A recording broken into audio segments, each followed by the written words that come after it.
سوچئے ایک معصوم لڑکا جسے اس کے اپنے بھائی کنویں میں پھینک دیتے ہیں، وہی لڑکا غلام بنا کر بھیجا جاتا ہے، پھر جھوٹے الزام میں جیل پہنچ جاتا ہے۔ لیکن یہی یوسف علیہ السلام چند برس بعد اسی ملک کا وزیر بن جاتا ہے۔ آخر ایسا کیا راز تھا صبر، پاک دامنی اور اللہ پر یقین کا، جس نے کنویں سے تخت تک کا سفر ممکن بنا دیا؟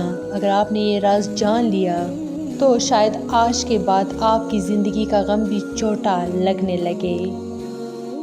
حضرت یوسف علیہ السلام کے سوتیلے بھائی آپ علیہ السلام کو کنویں میں ڈال کر واپس چلے گئے تو آپ علیہ السلام کنویں کے اندر اللہ تعالیٰ کی مدد اور رحمت کا انتظار کرنے لگے۔ کچھ ہی دیر بعد شام سے مصر جانے والا ایک تجارتی قافلہ وہاں سے گزرا۔ انہوں نے اپنے ایک آدمی کو کنویں سے پانی لانے کے لیے بھیجا۔ جب اس نے اپنا ڈھول کنویں میں ڈالا تو حضرت یوسف علیہ السلام اس کے ساتھ لٹک گئے، اور جیسے ہی اس نے کھینچا تو آپ علیہ السلام بھی اس کے ساتھ باہر نکل آئے۔ اس آدمی نے جب آپ علیہ السلام کو دیکھا تو فوراً کہا، ہمارے لیے تو ایک بہت بڑی خوشخبری ہے، یہ تو ایک بہت خوبصورت لڑکا ہے۔ پھر انہوں نے حضرت یوسف علیہ السلام کو اپنے تجارتی مال میں شامل کر لیا اور مصر کے بازار میں لے جا کر دیگر سامان کی طرح آپ علیہ السلام کو بھی غلام بنا کر فروخت کرنے کا اعلان کیا۔ فرمان الہی ہے ترجمہ۔ اور ادھر ایک قافلہ آیا تو انہوں نے اپنا پانی لانے والا بھیجا۔ اس نے جب اپنا ڈھول کنویں میں ڈالا تو وہ یوسف علیہ السلام کو دیکھ کر کہنے لگا، بڑی خوشی کی بات ہے، یہ تو ایک لڑکا ہے۔ انہوں نے اسے قیمتی مال تجارت کی طرح چھپا لیا، اور اللہ اس سے باخبر تھا جو وہ کر رہے تھے، اور انہوں نے اس یوسف علیہ السلام کو معمولی قیمت یعنی گنتی کے چند درہموں کے بدلے بھیج دیا۔ وہ تو یوسف علیہ السلام کے بارے میں بہت ہی بے رغبت، بے پرواہ تھے۔ جب قافلے والے حضرت یوسف علیہ السلام کو لے کر سرزمین مصر پہنچے تو انہوں نے اپنی دیگر ساز و سامان کی طرح حضرت یوسف علیہ السلام کو بھی فروخت کرنے والے سامان میں شامل کر دیا۔ آپ علیہ السلام کے ذریعے اللہ تعالیٰ اہل مصر پر رحمت نازل فرمانے والے تھے، اور آپ علیہ السلام کے ہاتھوں میں حکومت کی بھاگ دوڑ آنے والی تھی۔ اس لیے عزیز مصر نے آ کر آپ علیہ السلام کو دیکھتے ہی قافلے والوں سے خرید لیا، کیونکہ اسے آپ علیہ السلام کی پیشانی پر خیر و برکات کے آثار نظر آ گئے تھے۔ خریدنے کے بعد وہ آپ علیہ السلام کو اپنی شاہی محل میں لے آیا اور اپنی بیوی سے کہا کہ انہیں عزت سے رکھنا، ہو سکتا ہے کہ یہ ہمارے کسی کام آئے یا ہم اس کو اپنا بیٹا ہی بنا لیں۔ اس طرح اللہ رب العزت نے حضرت یوسف علیہ السلام کو مصر میں ایک شاہی گھرانے میں پرورش پانے کا موقع نصیب فرمایا۔ فرمان الہی ہے ترجمہ۔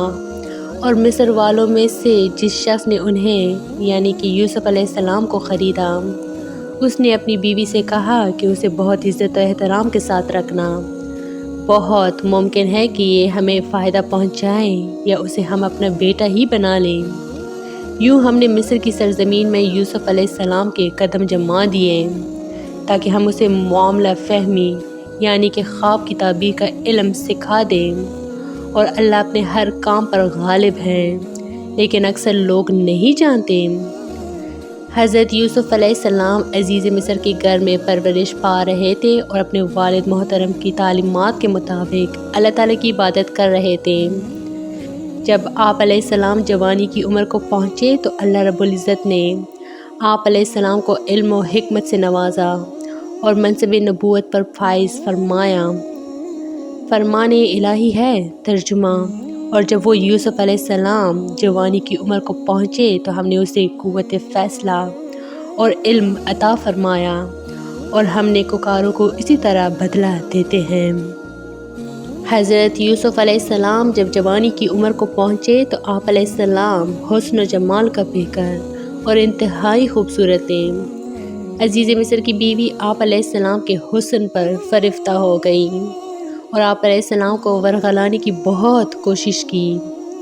ایک دن موقع پا کر وہ آپ علیہ السلام کو بند کمرے میں لے گئیں اور خوب بناؤ سنگار کر کے آپ علیہ السلام کو برائی کی دعوت دی، لیکن آپ علیہ السلام نے اس کی دعوت کو رد کر دیا اور جواب میں کہا کہ میں تمہاری اس دعوت گناہ سے بچنے کے لیے اللہ تعالیٰ کی پناہ مانگتا ہوں، اس لیے کہ یہ گناہ جرم عظیم، امانت میں خیانت اور محسن کی ناشکری ہے۔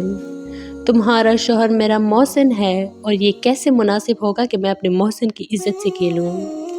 اپنے محسن کی خیانت کرنا تو ظلم ہے اور میں ظلم کا ارتکاب نہیں کر سکتا۔ اس کے بعد آپ علیہ السلام اپنی پاک دامنی کے لیے کوشش کرتے ہوئے دروازے سے باہر نکلنے لگے تو عزیز مصر کی بیوی نے آپ علیہ السلام کا پیچھے سے کرتا پکڑا جس سے وہ پھٹ گیا۔ دروازے کے پاس ہی دونوں نے عزیز مصر کو سامنے پایا۔ فرمان الہی ہے ترجمہ: جس عورت کے گھر میں یوسف علیہ السلام رہتے تھے اس نے اس یوسف علیہ السلام کے نفس کو گناہ پر ابھارا اور ایک دن دروازے بند کر کے کہنے لگی، آ جاؤ۔ یوسف علیہ السلام نے کہا، اللہ کی پناہ، وہ تو میرا آقا ہے، اس نے مجھے بہت اچھی طرح رکھا ہے، بے شک ظالم لوگ کامیاب نہیں ہوا کرتے۔ یقیناً اس عورت نے یوسف علیہ السلام سے گناہ کا پختہ ارادہ کر لیا تھا، اور یوسف علیہ السلام اگر اپنے پروردگار کی واضح دلیل نہ دیکھتے تو وہ بھی ایسا ہی ارادہ کر لیتے۔ ایسا اس لیے ہوا تاکہ ہم یوسف علیہ السلام سے برائی اور بے حیائی دور کر دیں۔ بے شک وہ ہمارے مخلص بندوں میں سے تھے۔ اور وہ دونوں دروازے کی طرف دوڑے اور اس عورت نے یوسف علیہ السلام کی قمیض پیچھے کی طرف سے کھینچ کر پھاڑ ڈالی اور دروازے کے پاس ہی عورت کا شوہر عزیز مصر دونوں کو مل گیا۔ تو عورت فوراً کہنے لگی، جو شخص تیری بیوی کے ساتھ برائی کا ارادہ کرے بس اس کی سزا یہی ہے کہ اسے قید کر دیا جائے یا اسے کوئی دردناک سزا دی جائے۔ رسول اللہ صلی اللہ علیہ وسلم نے فرمایا، تم میں سے کوئی شخص محرم کے بغیر اجنبی عورت کے ساتھ تنہائی میں نہ رہے۔ جب کوئی شخص اجنبی عورت کے ساتھ تنہائی اختیار کرتا ہے تو ان کے ساتھ تیسرا شیطان ہوتا ہے۔ تو یہ تھی میری آج کی ویڈیو، امید کرتی ہوں کہ آپ لوگوں کو بہت اچھی لگی ہوگی۔ مزید حضرت یوسف علیہ السلام کے پارٹس کے لیے میرے چینل کو لائک، شیئر اور سبسکرائب ضرور کریں۔ Stay tuned for more. Thanks for watching.